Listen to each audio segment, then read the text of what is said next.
Hello friends, welcome to this new video of orders decoded. और आज का जो वीडियो है जो कल 24 अगस्त 2024 को गवर्नमेंट एक नई स्कीम लेकर आई है, यूनिफाइड पेंशन स्कीम। उसके ऊपर कुछ क्लैरिफिकेशन है।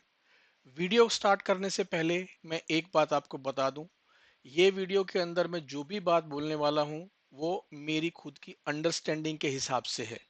ठीक है, आप बाद में कमेंट्स के अंदर बताइएगा कि जो एक्सप्लेनेशन मैं दे रहा हूँ क्या आपको भी वैसा ही समझ में आया है। मेरे को जो समझ में आया है, जो मैंने डिफरेंट फैकल्टीज से डिस्कस किया है इसके बारे में, उसके हिसाब से जो नटशल में निकल के आ रहा है वो आपको यहाँ पे एक्सप्लेन कर रहा हूँ। तो इसके अंदर सबसे पहले जो वो है कि यूपीएस और एनपीएस में कंपैरिजन क्या है। यहाँ पे ये जानना भी बहुत जरूरी है दैट ओपीएस में क्या है। मैं तीनों को थोड़ा बहुत कंपेयर करूंगा, बट मेरा फोकस मैक्सिमम जो होगा वो होगा यूपीएस और एनपीएस के ऊपर। Okay, UPS unified pension scheme and NPS के ऊपर होगा। तो सबसे पहले बात करते हैं ओपीएस की। सबसे क्वेश्चन उठता है कि क्या ओपीएस कॉन्ट्रीब्यूटरी है। आंसर इज ओपीएस कंट्रीब्यूटरी है नहीं, लेकिन ओपीएस कंट्रीब्यूटरी है कुछ हद तक। लेकिन वो कंट्रीब्यूशन के अंदर क्या होता है, पैसा वापस मिल जाता है। इफ यू नो कि जीपीएफ के अंदर ओपीएस वालों को कंट्रीब्यूट करना पड़ता है 6% से लेकर और 100% तक वो कंट्रीब्यूट करते हैं मैक्सिमम उनके बेसिक पे का। तो ये कंपलसरी है उनको कंट्रीब्यूट करना। तो वो बोलोगे वो तो पैसा वापस मिल जाएगा, उसके ऊपर मैं आगे बात करूंगा। ठीक है, एनपीएस में भी 10% कंट्रीब्यूट करना पड़ता है गवर्नमेंट सर्वेंट को। सिमिलरली यूपीएस के अंदर भी 10% कंट्रीब्यूट करना पड़ेगा। ओके, कल जो प्रेस ब्रीफिंग हुई थी, प्रेस ब्रीफिंग में जो डॉक्टर सोमनाथन जो है उन्होंने क्लियर कर दिया था कि इट इज कॉन्ट्रीब्यूटरी। ठीक है, तो इसका मतलब यही है कि यूपीएस के अंदर भी कंट्रीब्यूट करना पड़ेगा। अब ग्रेचुटी क्या मिलेगी? हाँ, तीनों के अंदर ग्रेचुटी मिलेगी। ग्रेचुटी का जो रेट होता है वो आपको मालूम है, उसके हिसाब से ही आपको ग्रेचुटी मिलेगी। अब बात करते हैं विड्रॉल की। यहाँ पे जो मैं कंट्रीब्यूशन की बात कर रहा था ना कि ओपीएस में कंट्रीब्यूशन करना पड़ता है, जितना कंट्रीब्यूशन ओपीएस वालों ने किया होगा उनको वो पैसा वापस मिल जाएगा। Please note down this thing. yesterday that scheme government has implemented, that is only for those people who are under nps, and it is not applicable on those people who are under ops। ops का इससे कोई लेना देना नहीं है जो लोग OPS के अंदर हैं। That's why my more focus would be on NPS and UPS. Okay, तो ये एनपीएस और यूपीएस के ऊपर भी आगे फोकस करते हैं। यहां पे जो एनपीएस के अंदर था, एनपीएस के अंदर जो स्कीम थी वो क्या था कि जितना कॉर्पस उनके पास है उसका 60% वो विड्रॉ कर सकते थे eight the time of retirement. यहां पे ये अमाउंट चेंज कर दिया है। ये अमाउंट क्या कर दिया है उन्होंने, इसका जो रेट किया है, इसका रेट किया है, मैं एक बार दिखाई देता हूं आपको इसके अंदर क्या, इसके अंदर वो है क्या चेंज किया है इसके अंदर। इसके अंदर जो उन्होंने चेंज किया है, इसके अंदर चेंज किया है ऐसे कि सपोज करिए आपका लास्ट पे ड्रॉन जो है वो 1 लाख रुपया है। बेसिक की बात कर रहा हूं, बेसिक जो है वो 1 लाख रुपया है। ओके, और इसके ऊपर जो डीए बनता है, लेट से 36% बनता है। 36% क्यों बोल रहा हूँ बताऊंगा, क्योंकि मैं एग्जांपल देने वाला हूँ, वहां पे लास्ट 36% बन रहा है। तो ये कितना हो गया, 36,000 हो गया। इस टोटल को उन्होंने बोला है कि ये हो जाएगा आपका एमोल्यूमेंट। और एमोल्यूमेंट में कितना हो गया, 1,36,000 हो गया। राइट, तो अब वो आपका कैसे कैलकुलेट करेंगे, वो देखेंगे कि आपकी क्वालिफाइंग सर्विस कितनी है। अब क्वालिफाइंग सर्विस जो है वो किसके ऊपर कैसे कैलकुलेट होती है, एसएमपीज के हिसाब से कैलकुलेट होती है। अब ये एसएमपी मतलब 6 मंथली पीरियड। फॉर एग्जाम्पल कि अगर आपने जो है 32 ईयर्स 8 मंथ की सर्विस की, तो आपके एसएमपी कितने बनेंगे, एक ईयर में 2 एसएमपी होते हैं, तो 64 ये हो गए। और 3 मंथ से अगर कम किसी की सर्विस है तो हम 0 एसएमपी का बेनिफिट देते हैं। 3 मंथ्स एंड 9 मंथ से कम है तो 1 एसएमपी का बेनिफिट देते हैं, और 9 मंथ से ज्यादा है तो 2 एसएमपी का बेनिफिट देते हैं। तो यहाँ पे इसके 8 मंथ्स हैं तो एक, यानी कि 65 एसएमपीज हो गए। तो उसका जो विड्रॉल होगा वो विड्रॉल कैसे कैलकुलेट करते हैं, 1/10 जो गवर्नमेंट ने बोला इनटू जो आपका ये आया 1,36,000 मल्टीप्लाइड बाय 65, ऐसे उसका कैलकुलेशन होगा। ओके, ये विड्रॉल आपको मिलेगा, इस ढंग से मिलेगा, राइट। तो अब बात करते हैं कि ये आपका विड्रॉल कैसे कैलकुलेशन हुआ, वो मैंने आपको बता दिया। थर्ड बात है आपकी पेंशन की। पेंशन ओपीएस वालों को मिलती थी सेम टू सेम लाइन के ऊपर, यानी कि उनके क्या होता था कि जो लास्ट पे ड्रॉन है, लास्ट पे ड्रॉन उसका 50% उनकी पेंशन बनती है। ओके, एंड देन उसके ऊपर जो उस वक्त डीए होता है वो उन पेंशनर्स के लिए क्या बन जाता है, डियरनेस रिलीफ बन जाता है, तो वो मिलता है। तो ये और ये बिल्कुल सेम होंगे। यहां पे एनपीएस के अंदर इसका कंसेप्ट नहीं है। यहां पे क्या होगा, 60% पैसा आपका जो कॉर्पस में है, एनपीएस कॉर्पस में, वो आपने ले लिया। 40% पैसा जो है वो एन्युटी सर्विस प्रोवाइडर को जाता है, और एन्युटी सर्विस प्रोवाइडर जो है उसके ऊपर आपको एन्युटी देता है।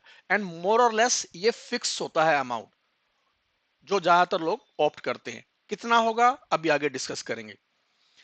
सिमिलरली जो फैमिली पेंशन है, फैमिली पेंशन यहां पे जो है, जो कॉन्सेप्ट है ओल्ड पेंशन स्कीम के अंदर, वो ये है कि अगर पेंशनर की डेथ 7 साल के अंदर हो जाती है, 7 इयर्स के अंदर हो जाती है, तो उनको एनहेंस फैमिली पेंशन मिलती है।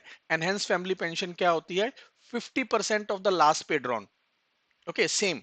और नॉर्मल फैमिली पेंशन क्या होती है, 30% ऑफ द लास्ट पे ड्रॉन। यहां पे इस कंसेप्ट में थोड़ा चेंज किया गया है। वो चेंज क्या किया गया है, उन्होंने एनहेंस फैमिली पेंशन की बात कहीं नहीं की है इस पूरे ब्रीफिंग के अंदर, मुझे कहीं नजर नहीं आया कि they were talking about the enhance family pension. They are simply telling कि whatever the pension would be, it would be 60%। तो आपको लगता है कि 60% बोला है तो 30% का डबल है, नो। वो पे की बात नहीं कर रहे थे, वो पेंशन की बात कर रहे थे। लाइक से अगर किसी की पे 100 रुपीज है तो उसकी पेंशन कितनी बनेगी, रूल के हिसाब से 50। ऑफ कोर्स उसके ऊपर डीआर भी मिलेगा। और उसकी फैमिली पेंशन कितनी बनेगी, जो इन्होंने दिया है 60% ऑफ पेंशन। तो अगर आप 50 का 60% निकालेंगे तो इट वुड बी 30। तो वो turn out to be 30%, 30 rupees ही बनेगा। तो फैमिली पेंशन में अगर किसी को ये डाउट है कि 60 रुपीज मिलेंगे, ज्यादा हो जाएगा, ऐसा नहीं है। उन्होंने लिखा हुआ है 60% of the pension, not the pay.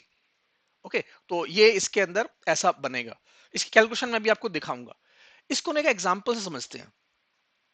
ये एक एम्प्लॉय हैं जिन्होंने ज्वाइन किया है अगस्त 2008। ये मैंने अगस्त 2008 ही क्यों किया, बिकॉज जो आपके पेंशन फंड मैनेजर्स, जो सेंट्रल गवर्नमेंट के लिए 3 pension fund managers central government ने डिसाइड कर रखे हैं, एसबीआई, यूटीआई एंड एलआईसी, उन्होंने अप्रैल 2008 के अंदर काम करना स्टार्ट किया था। उससे पहले जीपीएफ रेट के हिसाब से मिलता था। तो इसलिए मैंने किया कि जो है ये आपका पेंशन जो है वो ये पर्सन का जो एग्जांपल लिया वो मैंने लिया कि अगस्त 2008 में ज्वाइन किया है। इसका जो रिटायरमेंट मैंने कैलकुलेट किया कि लगभग 31 मार्च 2042 को वो रिटायर हो जाएगा। और इसकी टोटल क्वालिफाइंग सर्विस बन रही है 32 ईयर्स 8 मंथ की। प्रेजेंटली ये जो है अंडर सेक्रेटरी हैं लेवल 11 में।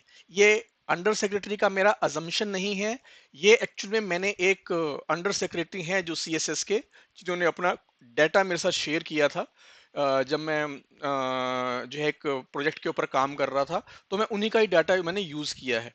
ओके, और प्रेजेंट जो इनकी जो ये सैलरी है, ये भी इनकी प्रेजेंट सैलरी है, ये एक्चुअल सैलरी है जो आज से 4 महीने पहले मैंने एक प्रोजेक्ट किया था उसके ऊपर है।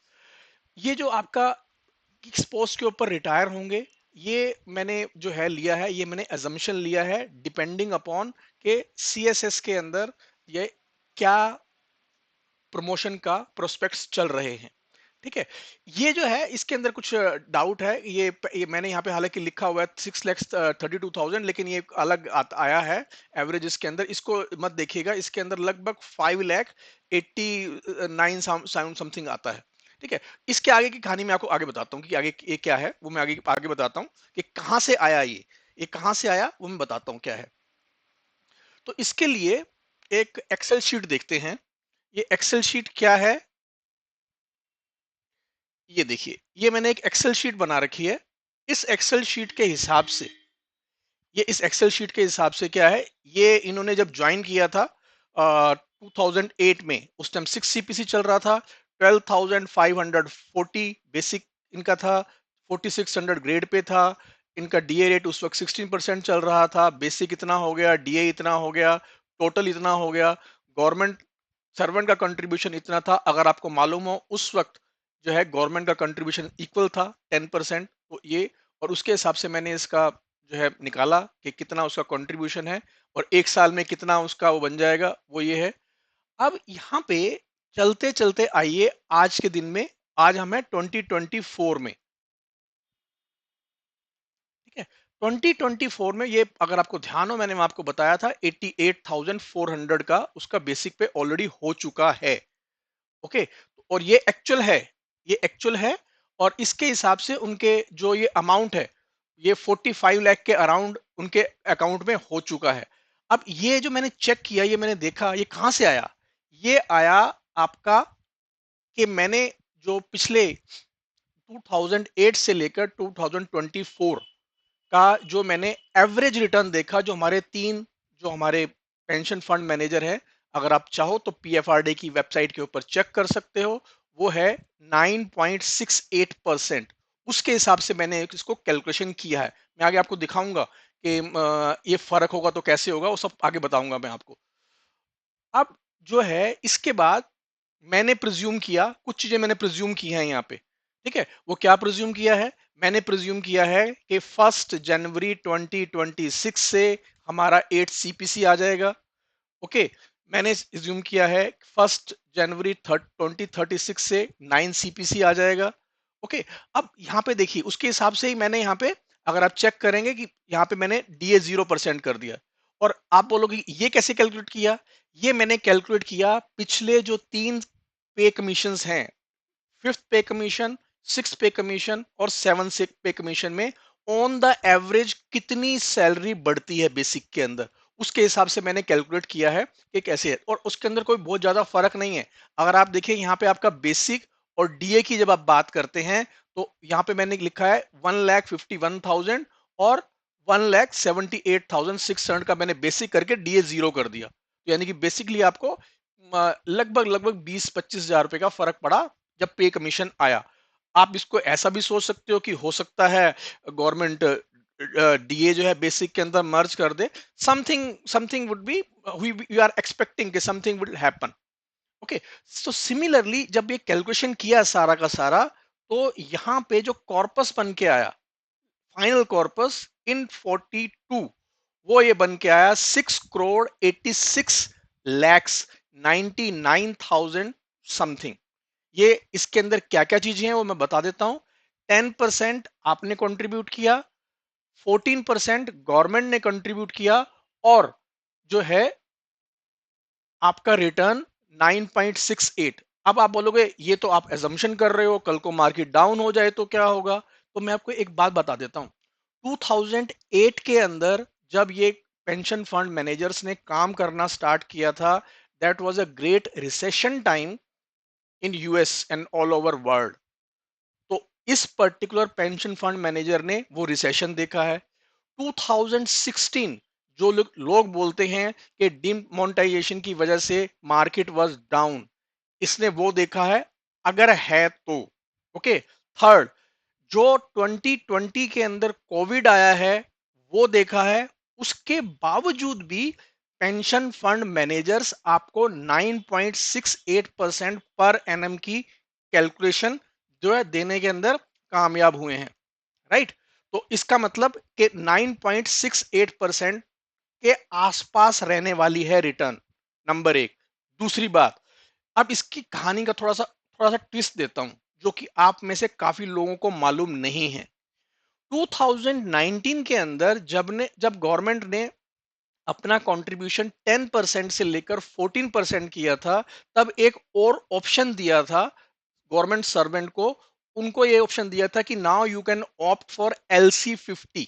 LC50 मतलब आप इक्विटी के अंदर 50% अपना कंट्रीब्यूशन डाल सकते हो, जो भी आपका एनपीएस का जो है फंड है आप डाल सकते हो। अब ये बात मैं आज ही क्यों बता रहा हूं? आज मैं आपको इसलिए बता रहा हूं बिकॉज लास्ट 5 साल का, यानी कि 2019 से लेकर 2024 तक जो उसका रिटर्न का डिफरेंस है, वो ये है कि जिन लोगों ने LC50 स्कीम को ऑप्ट किया तो उनका रिटर्न 2% एक्स्ट्रा मिला। अब देखते हैं यहां पे कि अगर मैं ये 9.68% से 11% कर देता हूं, यानी 11.68% कर देता हूं, आपका फाइनल कॉर्पस क्या बनता है? जस्ट सी फाइनल कॉर्पस क्या बनता है। फाइनल कॉर्पस आपका बन जाता है 9 करोड़ 26 लैक्स, यानी कि अराउंड अराउंड आपका 2 करोड़ और 33 लाख के आसपास का डिफरेंस बन जाता है। ठीक है, ये मैं आपको एनपीएस की बात बता रहा हूं, एनपीएस की। ओके, अभी यूपीएस के ऊपर बात ही नहीं कर रहा हूं। फाइन। तो ये है आपका एनपीएस की कहानी। अब इसको आगे बढ़ते हैं कि अगर आप यहां पे बात करें तो आपको ये कितना पैसा मिलेगा अगर आप एनपीएस के अंदर हैं। 4 करोड़ 12 लैक्स 19,000 आपको पैसा वापस मिल जाएगा, क्योंकि उसमें 60% का आपका वो है। अब हम अपने कैलकुलेशन के ऊपर आते हैं कि हमारी जो कैलकुलेशन है उसके ऊपर उसके बात करते हैं कि उसके अंदर क्या होगा।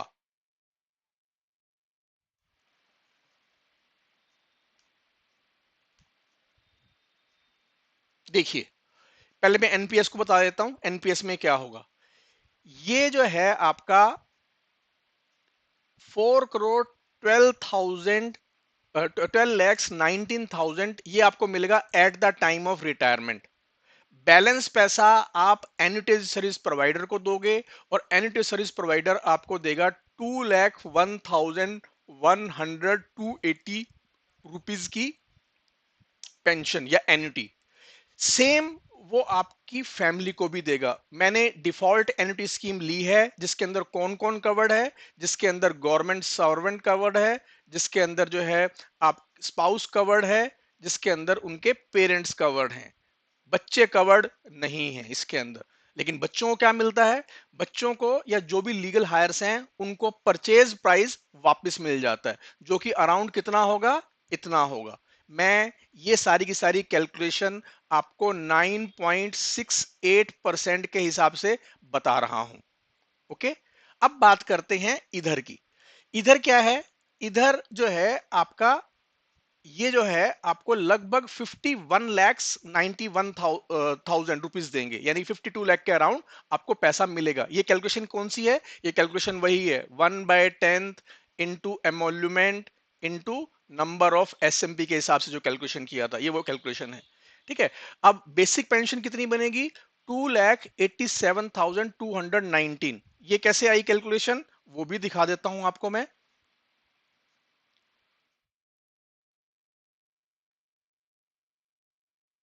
वो है आपकी कि लास्ट पे ड्रॉन क्या थी। लास्ट पे ड्रॉन, ये है लास्ट पे ड्रॉन। और उसके अंदर जो आपका कल जो ऑर्डर आया है उसके अंदर ये है कि लास्ट 12 मंथ का एवरेज। तो इन सब का मैंने एवरेज निकाला। एवरेज निकाल के और उसको जो है मैंने 2 से डिवाइड कर दिया, तो लगभग ये इतना आया। अब इसके अंदर जो है अगली जो चीज है वो क्या है आपका कि जो है इसके ऊपर आपको क्या मिलेगा? डीए भी मिलेगा। यानी कि डीए मतलब डियरनेस रिलीफ भी मिलेगी। इसको डीए मत बोलिए, इसको डियरनेस रिलीफ भी मिलेगी, ये मिलेगी। और ये इतना, ये पेंशन बन जाएगी आपको, इतनी पेंशन। और ये पेंशन जैसे जैसे आपका डीआर बढ़ता जाएगा ये पेंशन बढ़ती जाएगी। अब नाउ द जो ऑर्डर कल आया है that is silent about this, कि अगर उसके बाद जो है कभी फ्यूचर के अंदर कोई पे कमीशन आया तो क्या सेम जैसे ओपीएस के अंदर उनकी बेसिक पेंशन बढ़ जाती है उसके हिसाब से आपकी भी पेंशन बढ़ के और उसके हिसाब से कैलकुलेशन होगा या नहीं होगा, उसके ऊपर अभी क्लैरिटी नहीं है। सिमिलरली जब फैमिली पेंशन की बात करते हैं तो इसका जो भी पेंशन है, जो ये कैलकुलेशन की है वो मैंने 60% के हिसाब से की है, और सिमिलरली यहाँ पे भी उनको डियरनेस रिलीफ मिलेगा, वो मिलेगा और ये इस हिसाब से मिलेगा। तो अब देखिए मेरा जो टारगेट था वो टारगेट ये था कि आपको बताना अच्छा है बुरा है, आपको क्या चाहिए वो आप खुद देखिए। यहाँ पे आपको वन टाइम 4 करोड़ समथिंग मिल रहा है, यहाँ पे 52 lakhs मिल रहा है। यहाँ पे आपकी पेंशन एक है 2 lakhs 1,000 की फिक्स है। यहाँ पे आपको इंक्रीजिंग पेंशन है, लगभग 4 लाख के आसपास स्टार्ट होगी और वो इंक्रीज होती रहेगी एवरी 6 मंथ जैसे ही आपका डीएनएस रिलीफ होगा। यहाँ पे आपको एंड के अंदर कुछ नहीं मिलने वाला, क्योंकि पेंशन मिलेगी, फैमिली पेंशन मिलेगी, बच्चों को कुछ नहीं मिलेगा। और बच्चे कवर्ड होंगे या नहीं होंगे अभी उसके ऊपर क्लैरिटी नहीं है। यहाँ पे बच्चों को जो है जो भी आपका परचेज प्राइस था, जो 40% आपने एनटी सर्विस प्रोवाइडर को दिया था वो बच्चों को वापस मिलेगा। तो अच्छा है या बुरा है, I will not comment on this, I will request you कि आप इसके ऊपर बताइए कि आपके हिसाब से आपको यूपीएस बढ़िया लग रहा है या एनपीएस बढ़िया लग रहा है। लेकिन कुछ बातें जो मैं आपको बता रहा हूं वो आप समझिए उसको कि वो क्या है। जैसे कि एनपीएस के अंदर एक ऑप्शन है जो आपका रूल 10 है। रूल 10 आपका क्या बोलता है कि अगर कोई पर्सन एनपीएस के अंदर है और उसकी डेथ हो जाती है इन सर्विस, तो he will automatically be turn into OPS. उसकी फैमिली को फैमिली पेंशन मिलती है अंडर ओपीएस। जो उसका एनपीएस फंड के अंदर पैसा है वो फैमिली को वापस मिल जाता है। क्या सेम कंसेप्ट यूपीएस में है या नहीं है अभी क्लैरिटी नहीं है इस चीज के ऊपर। ओके, तो उसके हिसाब से ये जो है एनपीएस वालों को ओपीएस में जाने का ऑप्शन मिल जाता है, लेकिन हाँ भगवान ना करे उसके लिए आपको ऊपर जाना पड़ेगा। ठीक है, यूपीएस में ऐसा है या नहीं है मुझे मालूम नहीं है। दूसरी बात क्या है, दूसरी बात यह है कि यहाँ पे जो हम रिटर्न की बात करते हैं 9.68% की, इसको जो लोग रिस्क टेकिंग पर्सन हैं अगर वो एलसी 50 में जाएं तो एलसी 50 में दे आर हायर चांसेस कि उनकी रिटर्न इंक्रीज होगी। लगभग 2% के इंक्रीज से हमने देखा कि टोटल जो आपका एन कॉर्पस है उसका वैल्यू कितनी इंक्रीज हो जाती है। तो ये भी बात को ध्यान में रखना पड़ेगा, उसके हिसाब से आपका विड्रॉल जो है वो इंक्रीज हो जाएगा, उसके हिसाब से ये जो आपकी पेंशन का अमाउंट है वो इंक्रीज हो जाएगा। तीसरी बात, अगर आप सिंपल सा एक बेसिक लॉजिक लगाएं, आपको अगर अपनी कैलकुलेशन करनी है तो सिंपल देखिए, यहाँ पे आपको लगभग 52 लैक्स मिल रहा है, यहाँ पे आपको 4,12,000 मिल रहा है। ठीक है, यानी कि सीधा सीधा 4 करोड़ 12 लाख, यानी कि 3 करोड़ 60 लाख का जो डिफरेंस है वो आपको at the time of retirement extra मिल रहा है। अगर आप उसको किसी बैंक में किसी फिक्स डिपॉजिट में करवाएं तो आपको जो उसका इंटरेस्ट कंपोनेंट है प्रेजेंट रेट के हिसाब से उसको चेक कर लीजिएगा कितना बन रहा है। ठीक है, ऑफ कोर्स वो टैक्सेबल होगा, टैक्सेबल तो ये भी है। ठीक है, तो इन सब चीजों को ध्यान में रखते हुए आप पिक करिएगा कि यूपीएस में जाना फायदेमंद है या एनपीएस में रुके रहना बेनिफिट है। ओके, हाँ एक बात को ध्यान रख लूं, अगर अपने दिमाग के अंदर ये सोच के चलेंगे कि ओपीएस से कंपैरिजन करूं, ओपीएस से कंपैरिजन करोगे यूपीएस के रिटर्न्स एनपीएस के रिटर्न्स कभी भी आपको अच्छे नहीं लगेंगे। ओके, तो इसलिए इसको मैं यहीं रोकता हूं, बाकी आपके ऊपर है कि आप इसको करिए। कमेंट्स के अंदर जरूर बताइएगा कि आपको ये वीडियो कैसा लगा और आप यूपीएस में जाएंगे या एनपीएस के अंदर जाएंगे। ओके, एंड अगर आपको लगता है इस कैलकुलेशन के अंदर कुछ हम चेंज कर सकते हैं, ऑफ कोर्स ये इस पर्टिकुलर पॉइंट के ऊपर फर्स्ट वीडियो है, अगले वीडियोस भी आएंगे इसके ऊपर, जैसे जैसे इसके ऊपर क्लैरिटी आएगी वैसे वैसे इसके ऊपर अगले वीडियोस भी डालेंगे। तो इसको चैनल को लाइक करिए, सब्सक्राइब करिए और इस वीडियो के ऊपर आपको कैसा लगा उसके ऊपर अपने कमेंट दीजिए। Thank you very much.